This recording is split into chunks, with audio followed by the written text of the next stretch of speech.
is Shumaila Umar from Pakistan.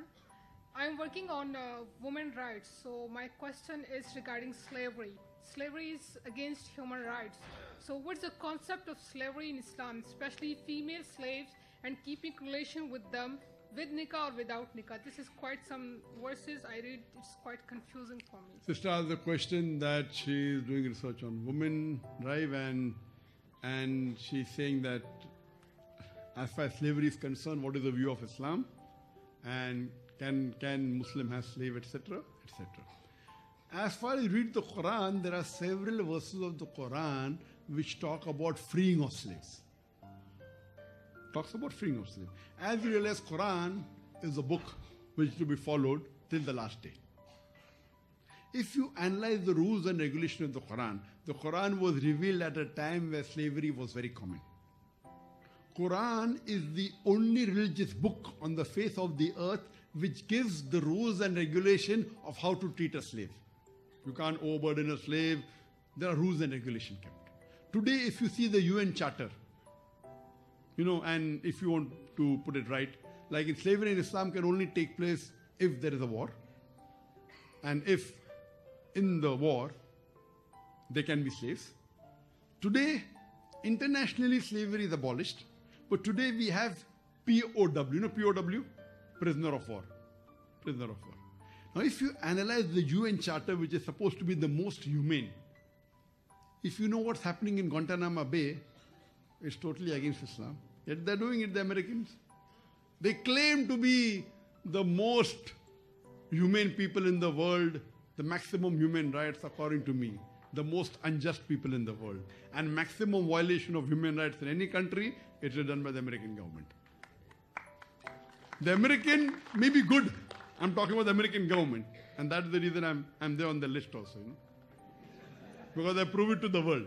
Now today if you analyze in a prisoner of war, sister, in a prisoner of war, any prisoner of war, any country, they are enclosed in a jail, correct? In Islam, a slave is not enclosed. You know that?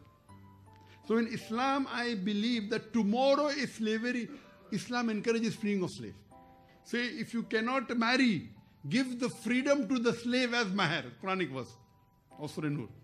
That give the freedom as a maher. So in Islam, there are various options given. Today, of course, Islam discourages slavery. But if slavery has to come back, the only religious book, the only constitution which gives rights to the slave is Islam. If you follow the constitution, even of the UN Charter, if you read, it is nowhere close to Islam. So when you are talking in Islam, what is slave? It is prisoner of war. No, about laundries, like there's a concept of laundry. Yes, that's again. It's prisoner of war. What your right hand possesses is the word in the Quran. What your right hand possesses. What your right hand possesses. So there are rules and regulations laid down in Islam, and always Islam has encouraged freeing of slave. Always. But if you have to maintain a slave, there are some rules and regulations. Unlike in what others do, they do without telling. In normal prisoners of war camp, what happens? There's homosexuality, gays, lesbians, adultery, common. It is not in the rule book, but it is common. In Islam, Allah says in Surah Nisa chapter 4 verse number 3, marry women of a choice in 2s, 3s or 4s. If you can't do justice, marry only one. According to American statistics, an average American before he marries, he has 8 sexual partners. How many? 8. Average. Some may have 1, some may have 2, some may have 100. 8. After he marries, how many has is not mentioned in the statistics? 8. In Islam, having sex besides your wife, it is prohibited. Yes, when there is slavery, that was permitted. Today it's abolished. When there is. What you have to realize, it doesn't go down the throat. Islam doesn't say marry more than one wife is compulsory.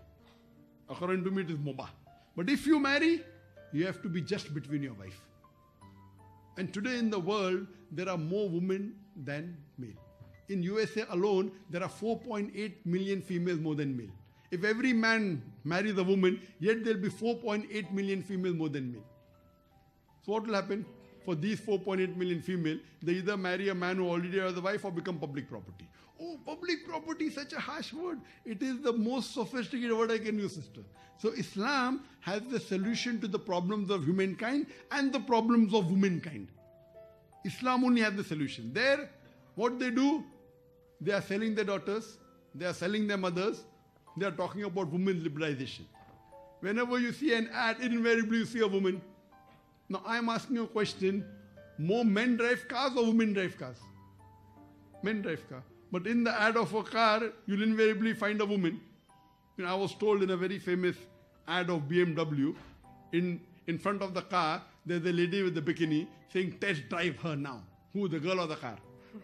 So they're selling their daughters, they're talking about women liberalization. They're actually selling their daughters, selling their mothers, selling their sisters. In Islam, we respect our mother. We respect our daughter, respect our sister. This is the hijab. They put the blame. Oh, they are subjugating the woman by keeping her in hijab. We are not subjugating, we are uplifting. If this is subjugation coming in a bikini ad in front of a car, we are happy to be subjugated by the law of Allah subhanahu wa ta'ala. So what you have to realize, sister, it is more of words, women liberalization. It is nothing but a disguised form of exploitation of body, dignity of soul, and deprivation of honor. In the garb of women liberalization, in the name of art and culture, they are selling their daughters. So they talk about women. That's the reason today, amongst those people, the fastest growing religion in Europe is Islam. In America is Islam. In the world is Islam. And out of those people accepting Islam, 2/3 are women, sister. Why? So if Islam is subjugating the women, why are the American women accepting Islam? Why are the European women accepting Islam? Because they find that Islam is the only religion which uplifts them and gives them respect, sister. And for more details, you can refer to my talk on the topic women rights in Islam. Usually get more.